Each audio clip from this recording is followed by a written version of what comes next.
आज ज्या परिस्थितीच्या बातम्या केज तालुक्यातील विलास घुले यांच्या मर्डर संदर्भात येत आहेत, विलास घुलेचा मर्डर ही बाब अतिशय दुर्दैवी आहे. ही घटना घडायला नको, पण ही घडली. घडल्याच्या नंतर जे कुणी आरोपी याच्यात आहेत, या आरोपीला कठोर शिक्षा झाली पाहिजे, त्यांना अटक झाली पाहिजे आणि जे जे कुणी दोषी असतील त्यांच्यावर कारवाई झाली पाहिजे. एवढंच नाही तर या घटनेशी माझा संबंध आहे असंही जोडलं जात आहे. तेवढंच नाही तर या घटनेशी माझ्या मुलाचा संबंध आहे असंही जोडलं जात आहे.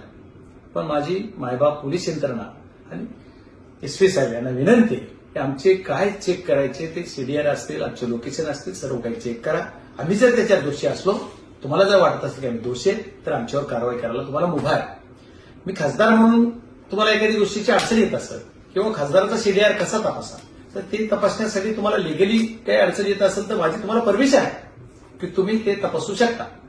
तपासा, माझे तपासा, माझ्या मुलाचे तपासा, पण जी सत्यता आहे ते समोर आणा आणि जे दोषी त्यांच्यावर कारवाई झाली पाहिजे. आणि दुसरी माझी मागणी एक आहे की ह्या प्रकरणाची सुरुवात कशी झाली, ह्याचं मूळ कारण काय, हे भांडणं कशामुळे झालं, कशामुळं, ज्या की या माने नावाचा व्यक्ती त्याला मारायला हे जी कोण आलेले असतील आरोपी, हे का आले, त्याचं काहीतरी मूळ असेल.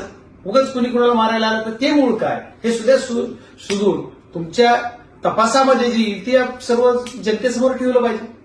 आणि त्या तपासून ते काय झालं. आणि मग हा विलास सोडवायला गेला, तर सोडवायला गेला असताना त्याला मारलं, मग त्याचे सोडविणाराचा काय दोष आहे, त्याच्यात का मारलं, ही सुद्धा तपासात तुमच्या येईलच. समजा ही काय असेल ती सत्यता, ती सत्यता सुद्धा तुम्ही तपासून त्याच्यावर कारवाई झाली पाहिजे. आणि वारंवार आमची बदनामी केली जाते, आमचं नाव घेतलं जात आहे. आमचा कधी माझ्यावर आणखी यांची सुद्धा दाखल झाला नाही. आम्ही गुंडे प्रवृत्तीचा पार्श्वभूमी माझी आहे का, माझ्या मुलाने कधी कुणाला अरे म्हणलंय का. मुलगा माझा 21-22 वर्ष आता कसं तरी झालंय. एकच जमेची बाजू आहे माझ्यासाठी की माझा मुलगा हा सर्व कार्यक्रम वगैरे फिरतोय तालुक्यात, खासदाराच्या पाठीमागे घरातलं कोणी नाही तर तो घरातलं म्हणजे माझी फॅमिली, माझा जिल्हाच आहे.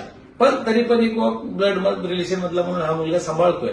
पण ह्याला कुठेतरी अडकावं अशी काही पार्श्वभूमी काही लोकांची आहे का काय, असा सुद्धा संशय येतो. ठीक आहे, आमचं दोषी असेल तर करा, पण माझं एकच म्हणणं आहे की बाबा हे जर असं नसेल तर मग ह्यांना जी चेतावणी देत आहेत, लोकांना भडकावतायत, म्हणजे एवढे काय म्हणतात त्या चेतावणीवर भाषणे केली जात आहेत. ठीक आहे, त्यांनी त्यांची मागणी जे करतायत ती म्हणजे कुटुंबाची मागणी, कुटुंबाला न्याय, त्या विलासला न्याय हे मिळालाच पाहिजे.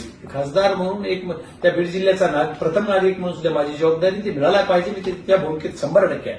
पण माझी एकच म्हणणं आहे की जर कुणी असं चेतावणीवर काही करत असेल तर यांच्यावर पोलीस प्रशासन काही कारवाई करेल का, हे कोण कोण लोक आहेत त्याला कुणी तपासेल का, किंवा हे का होत आहे, अशा परिस्थितीला सुद्धा पोलीस यंत्रणेनं तपासून घेतलं पाहिजे.